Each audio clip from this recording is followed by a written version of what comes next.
look down your row where you are, and just look across and see who's in your row, maybe who's in front of you. Look right around, take a good look and see who's there. Yeah, I didn't say talk. It's Craig's trick, not mine.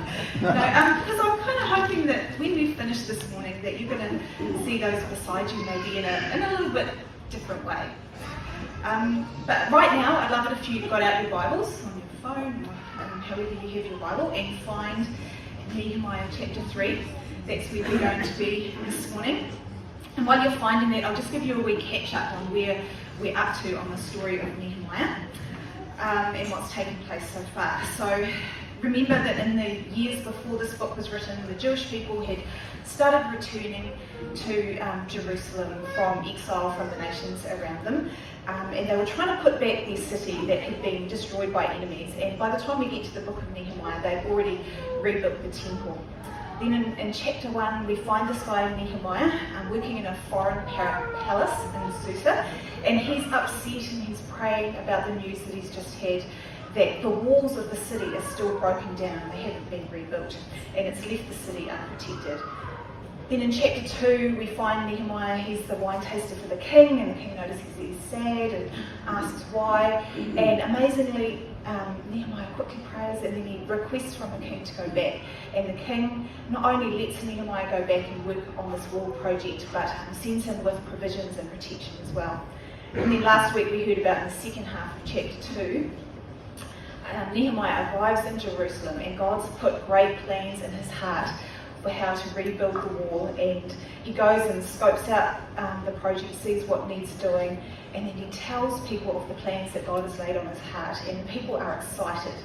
They're ready to get started on this project. So that brings us right up to where we are today in chapter 3. And it's the story of the work getting started on the rebuild of the walls, and we'll see everyone pitches in, there are teams working together side by side. Right. Now, before I start, I want to ask you a question. When you're reading the Bible, when you get to a list of names, how many of you just kind of go, skip over that? Who skips over the list of names? Come on. Honesty now, yeah, lots of you. Okay. I used to too, but, and I still do sometimes. Well, the bad news, if you put your hand up, is that chapter 3 is pretty much a list of names. A list of names and who did what and where and stuff. But the good news for everyone is that it's actually a really fascinating list, and there are lots of things that we can learn from it, okay? And actually lists of names are really important, right? Have you ever waited for a list of names to come out? Like maybe it was a sports team and you were waiting to see if your name was on the list. Or maybe there's been a project team at school or at uni or at work, and you're waiting to see who you're going to be doing the project with. We kind of anticipate those lists and wait to see whose name's on it, because we know that whoever is by our side in those things and who we work alongside is going to make a big difference to how that goes, right? And I mean, what's the first thing that you check out when you go to a wedding reception? You know, you turn up to the reception, you're waiting for the bride and groom to come. What's the first thing you check out? It's the food, right? We all know it's the food. But the second thing we often check out is, like, where's that list of names and where I'm going to be sitting? Because that list of names is going to determine how enjoyable the next couple of hours is for you, whether it's going to be a long time or whether it's going to be kind of fun. So with the last family wedding in my immediate family, I got given the job of working out the seating plan for the reception. Somehow no one had got to that job yet. It was a couple of days before the wedding, and someone had to do it, and it kind of had to be someone that knew most of the people on the list, right? No pressure. There's the responsibility of making sure that, you know, the relatives are ranked, you know, the senior ones kind of towards the front, maybe some of the rowdy cousins a bit further at the back. There's the friends of family that are more like family, but they're not quite, and making sure everybody's sitting with someone that at least maybe they'll know one person or that they'll get along with or whatever. But I kind of had fun with it, actually. It was fun. My first draft, I had everyone sorted and I thought it was pretty good, and then I had a bit of a look at the list and I thought, it's going to be a bit of a long dinner for me. So I had the power of the pen and I just did a bit of switcheroo, shifted Simon and I to another table. But anyway, the list got the tick of approval by the paying parents. And just a few minor adjustments, I think. And I don't know about anyone else, but I had a really fun time catching up with friends. So like I say, lists can be interesting and important, and this list we're going to look at, there's lots to learn from. So I am going to read just the first 5 verses of Nehemiah chapter 3. So if you've got it, either follow along in your Bible or it's up on your screen. This one's from the NIV. So here we go. Eliashib, the high priest, and his fellow priests went to work and rebuilt the sheep gate. They dedicated it and set its doors in place, building as far as the Tower of the 100, which they dedicated, and as far as the Tower of Hananel. The men of Jericho built the adjoining section, and Zaccur, son of Imri, built next to them. The fish gate was rebuilt by the sons of Hassenaah. They laid its beams and put its doors and bolts and bars in place. Meremoth, son of Uriah, the son of Hakkoz, repaired the next section. Next to him, Meshullam, son of Berechiah, the son of Meshabel, made repairs. And next to him, Zadok, son of Bana, also made repairs. The next section was repaired by the men of Tekoa, but their nobles would not put their shoulders to the work under their supervisors. And the whole chapter kind of continues like this right through the 32 verses. It's a list of this person from this place built this section, and then next to them this person from this place did this bit of work, and beside them another person did that, and it carries on. And there's a lot more really hard names, so I'm not going to read it. I didn't practice all of those. But I want us to look at it together, and we're going to pick out some of the details and find the interesting bits, and there are lots to find. We will come back to these 5 verses as well, but we'll also look at some of the bits from the rest of the chapter. Now, if you ever do come across a list in the Bible, the trick to finding the treasure in it is to find the bits either that are repeated or the bits that are a bit unusual and that stand out when it is repetitive. So as I read through this whole chapter a few times to get familiar with it, there were 3 things that stood out to me. There was who was in the chapter, who was doing the building on the wall. And although the chapter really is about the progress of this building project, it's like the focus really is on the people, all the people that are named. It's more than just a bunch of names in the list, and we're given some fascinating details about the people. The second thing that stood out is how the people were working together, and that stands out really clearly. And the third thing was what they were working on, and there are descriptions of different parts of the wall, and mostly we're not going to have time to talk about that this morning, sadly, but so we're going to focus on who and how. So, but first, to give us a bit of a picture of what was going on, let's take a look at this is a diagram of how the city of Jerusalem looked back then, and I understand parts of this wall are still there. So there's a couple of things that I want you to notice from that diagram map of the city of Jerusalem. Firstly, that the wall that they're building goes right around the entire city, and the temple is at the top there, right inside of the walls. And the second thing just to note is that there are a series of gates and towers around the wall. And the chapter starts, the first verse talks about the sheep gate right at the top there. And as you read through the chapter, if you read it with a map in front of you, it works its way anti-clockwise, describing all the parts of the wall and all the gates and the towers as you go around the city till we come back all the way around to the sheep gate again in verse 31. So it's kind of cool to have that picture. Okay, so let's first consider who is working on the wall. Now, as you saw from the first 5 verses, there were all sorts of people, and we're going to find that there are leaders and ordinary people. There are actually men and women. There are people of all sorts of skills and trades. There are the expected and the unexpected. So let's work through the chapter. Hopefully it's not working. Cheryl, can we have the next? Okay. So in verse 1 that I've already read, we find that the high priest and the fellow priests are working on building the wall. Now, they were leading by example, and they weren't afraid to get stuck into the work, and it seems by the number of times that the priests mentioned that they were kind of leading and organising the work on the wall. And the building of the wall seemed to be as much a spiritual task as a physical one.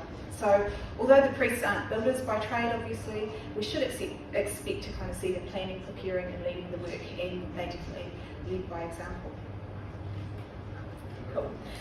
In verse 5 that I've already read, we came across some people that were not working.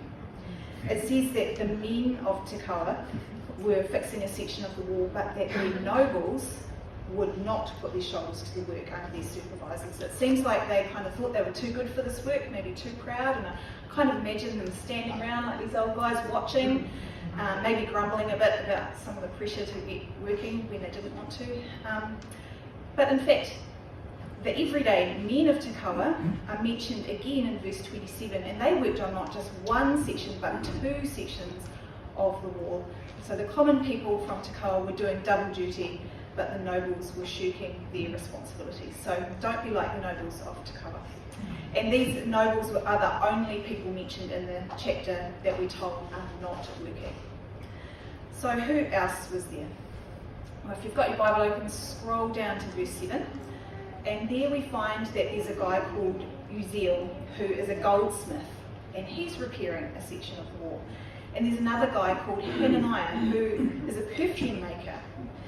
And there are more goldsmiths mentioned in verses 31 and 32 later on in the chapter as well.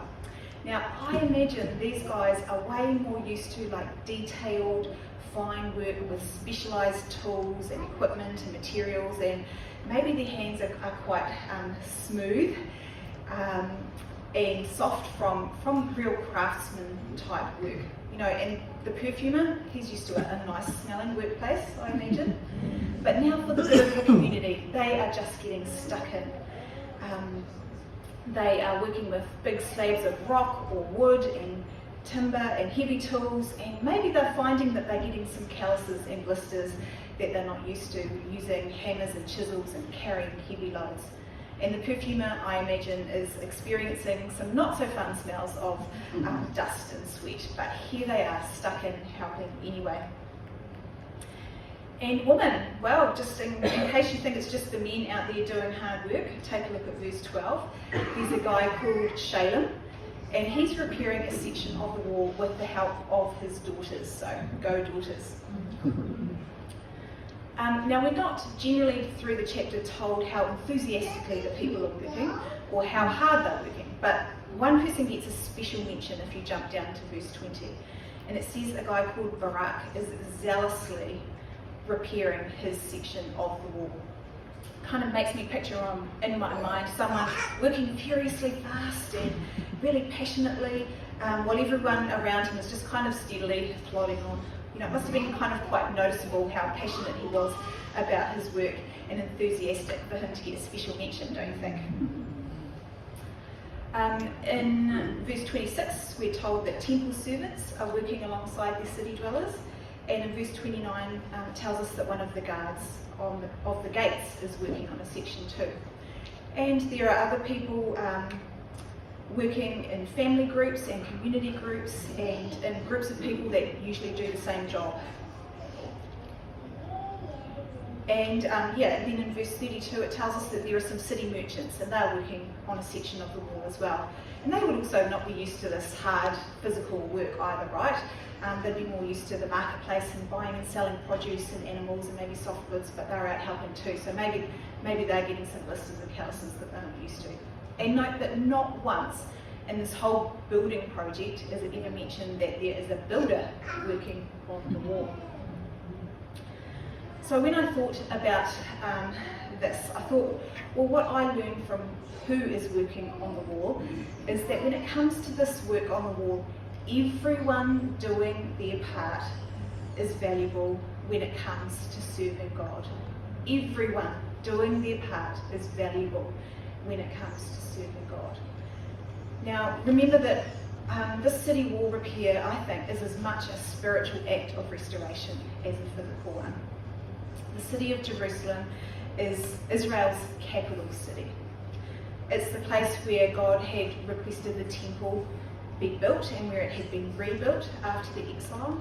And importantly, the temple is where God said his presence would dwell. Jerusalem is also described as the city that the Lord had chosen out of all Israel, in which he would put his name. So in a spiritual sense, Israel is God's dwelling place. But today, we, as God's people and as believers, we are the place where God dwells because he indwells us. And as a church, the church as the people, so us as a community and a gathering of people at church is also a place where God dwells, not the building, people, remember. So when it comes to working together at church, each person has their part that they're working on. You know, some people have bigger things that they're working on than others, but all the parts are needed and all the parts are valuable. And everyone contributes to the health and the growth of the whole church. And you know, sometimes it's awesome, you get to help and contribute in an area that seems just right for you, and maybe it's a real good fit with your giftings and your skills. But you know, other times we just have to get stuck in, don't we? And do the things that need to be done, even if it's not something we might usually do. Some people, as they work alongside you in church, are really enthusiastic about what they're doing. They're zealous and passionate and excited, and that's so encouraging to the rest of us, right? And it gets noticed. And others of you, you're just consistent, hard workers. You're steady and you're dependable and you work away at what you do. And you know what? That gets noticed too. And that is really encouraging for everyone. Some lead by example and others are naturally team players. Everyone doing their part is valuable when it comes to serving God. Every worker is valuable. God's work takes everyone doing their part. And there's real value in diversity and the different things that we each bring into God's family. Sometimes we, as I said, we serve in the areas of our gifts and skills, and sometimes we just need to get stuck in where the greatest need is. So I guess my questions for you this morning would be, what gifts and skills do you have that you could contribute to serving God here at Agora, or just more widely in the church community or in God's family? And where do you see a need instead, maybe, where you could just get stuck in and help out, even if it's not something that you would usually see yourself doing? You know, if a jewellery maker can work on building a wall, then you and I can get stuck in and help where it's needed, can't we? I saw recently, just this week, how valuable everyone is in a situation where I've been supporting someone this week. It's a crisis situation, and many people from a church in another city have been helping from their church community. You know, there were people praying here and people praying there, and they were all really valuable. There were people bringing meals to this situation, and they were really valuable. There was a person just helping out, filling in some forms for some support agencies, and that was really valuable. There was someone that came and picked up washing just to take it away and deal with that. That was so valuable. There were people encouraging. There were those that helped out with the kids. There was other people that were visiting someone else that was in hospital. Everyone was valuable that was doing their part, even if some people thought their part was just a little bit. It was actually really beautiful and humbling to watch that church community in action on behalf of people that I care about. I mean, they thought of everything. Someone even came and took a pet away to care for it, so that the rest of them didn't need to. So that was really beautiful. So we've had a look at who worked on the wall. Now let's consider how they were working on the wall. Let's take a look at those first 5 verses again, and I've underlined some phrases. So just skip to the next one.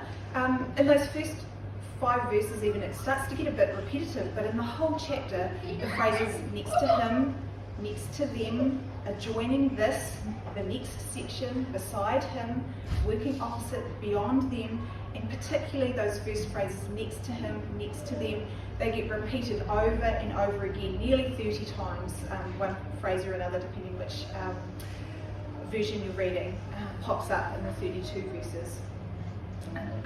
It talks about the building of the wall, so-and-so did this, and next to them, so-and-so did that, and next to them, etc., etc. Because there were teams and families and communities and individuals, and they were all putting in effort and time. They worked together side by side. And they did that work to build up and restore what was broken. They each did their own part to bring the whole project together. They used their different skills in different places where it was needed, side by side. And later in chapter 4, we're told that the people worked with all their heart. You know, when I think of the broken walls of Jerusalem, symbolically, I think about broken things in people's lives. Broken health, broken relationships, broken behaviours, and especially people whose relationship with God is broken, and perhaps if they've known him but have turned away from him, and their life and actions have caused more brokenness in their lives. You know, maybe you feel like that's when you at times in your life, or maybe you feel like you're in a bit of a broken place right now. But we can picture this work of fixing the broken walls to represent for us in a spiritual sense when we as individuals or as a church community choose to partner with God in working for God's purposes and God's kingdom, when we choose to build up, to restore and to protect where God dwells, which is his people, right? So sometimes it's ourselves we have to work on, and sometimes we support others. And when we think of building and restoring walls in this story, we can think of building and restoring spiritual life, both individually and in community. Building strength and unity. We don't want any breaches or divisions in our walls, personally or amongst one another. And we want our relationship with God to be strong and protected. However, just like the Jewish people, we and I don't always live fully for God. I don't always protect my relationship with him. You know, our spiritual life can get broken down, and enemies like hardship, worldly influences, worries and empathy can steal our joy. It can steal our hope and our peace and our certainty and our closeness with God. These are all broken walls in our lives. You know, in this chapter, the people worked next to one another. They were alongside, they were close by, they were helping, they were together, they were near, they were beside. You know, we are all, every human being is made in God's image. And God is a God of community and unity and relationship. So that's how we also function best as individuals, as part of a community, and as believers, as a community of believers. So what I learned from rebuilding of the walls of Jerusalem is that when restoring and building up and protecting our relationship with God and with one another, is that strength in God's community looks like working side by side. Strength in God's community looks like working side by side. Now, when you pull a truth like this from a story, it's really important to just make sure it all aligns with what the whole Bible says, right? So I'm sure that you can think of some passages as well, but what came to mind for me was the one another's in the New Testament. And a quick Google tells me that there are about 59 one another phrases or instructions in the New Testament. And just a few of them are love one another. That one's repeated 12 times, so it's got to be important, right? Be devoted to one another in love. Encourage each other. Build each other up. Carry each other's burdens. Encourage each other. That's repeated as well. Each one should use whatever gift you have received to serve others. You know, and I just love those verses that Janine read to us earlier as well from Ecclesiastes and Philippians in the reading. They all sound like working side by side to me.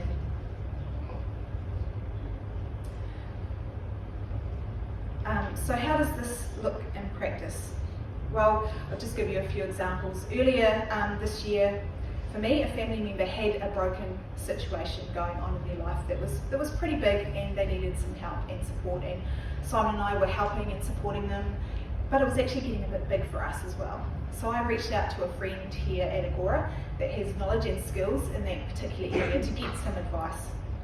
And this friend not only gave advice, she encouraged us that we were on the right track, advised us how we could help sort this problem out, and spent time using her particular skills in this situation, and came to a really important meeting with us to share her knowledge. And it really made a difference to the situation and the outcome for us and our family member. She worked beside us and helped us fix that broken situation, and I'm sure it worked out to a much better degree than it would have if we struggled along on our own. Another example, as I mentioned before, another person in another city has been in crisis recently, and being side by side with that person has looked quite different because they're far away. So for me, it's been keeping in touch by phone and by messaging, and sometimes that's been hour by hour, just checking in, are you safe, are you okay? This last week it's looked like jumping a plane to be with them for a few days. And you know what, while I have been trying to be alongside that person, others have been alongside me, encouraging, praying and checking in. And it's made all the difference to be able to keep going. Another example is a friend who doesn't know Jesus yet, a friend of mine who I used to work with many years ago, who recently has needed some help. And being side by side with her has just been lending some practical help and actually lending some of Simon's skills, because she's now on her own. We have strength together when we work side by side. Now, I've been kind of thinking about how it feels like we're in a bit of a season of rebuilding as a church here at Agora, but it's not just us, right? It's churches across the city, across the country, across the world, after seasons of having to be apart due to restrictions. It's been a good few months now that we've all been back together, but the rebuilding and the strengthening feels like it's still a bit ongoing, right? Do you agree with that? So maybe you've noticed some gaps here too, and that's where we need to work on strengthening. Where, or really who, are the gaps that we haven't seen lately? Is there a way that you can be side by side with that person or with a family to help build them up? So I guess my questions for you are, who is next to you? Take another sneaky look down your row right now. There are some people beside you, even if you have to look way across to the next block. There's some people beside you. Maybe you could be side by side with them this morning. Maybe it's just by asking how they really are today. Maybe you don't know them, and it can be just by being a friendly face and introducing yourself.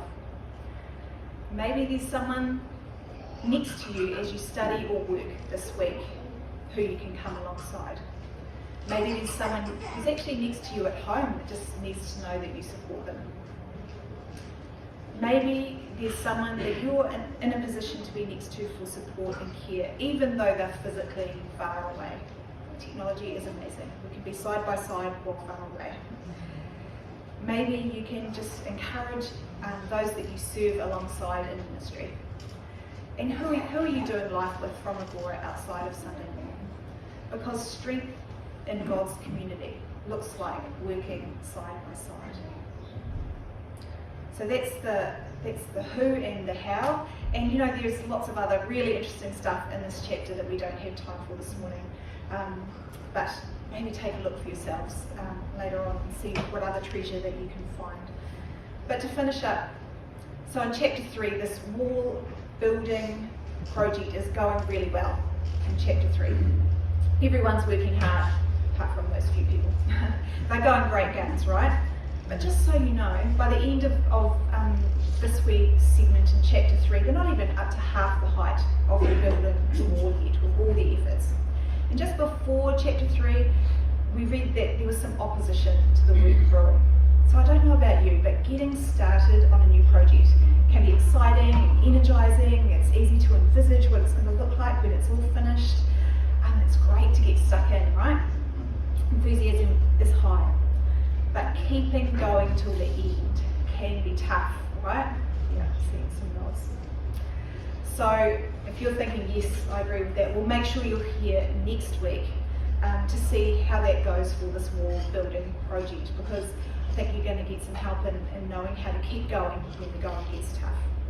But for today, for chapter 3, what I hope that you will remember is that everyone doing their part is valuable when it comes to serving God, and that strength in God's community looks like working side by side. So again, I want to ask, who is next to you? Let me pray. Lord God, how precious that you find every single person valuable, and that in your family, your community of believers, we're all valuable in what we bring to your community and to what we bring to one another. Lord God, thank you that you made us in your image, and as image bearers, we need community, we need one another, Lord. And so I thank you that we have opportunity to be side by side with one another in building up and restoring and protecting, Lord God. And so I just pray for those here today that might be feeling like there's something that's a bit broken and that they need some help with that. They need something side by side. Lord, I pray that you would help us to grow as a community in being side by side one another and helping, serving and restoring one another in love as we trust you for the work to be done. In Jesus' name, amen.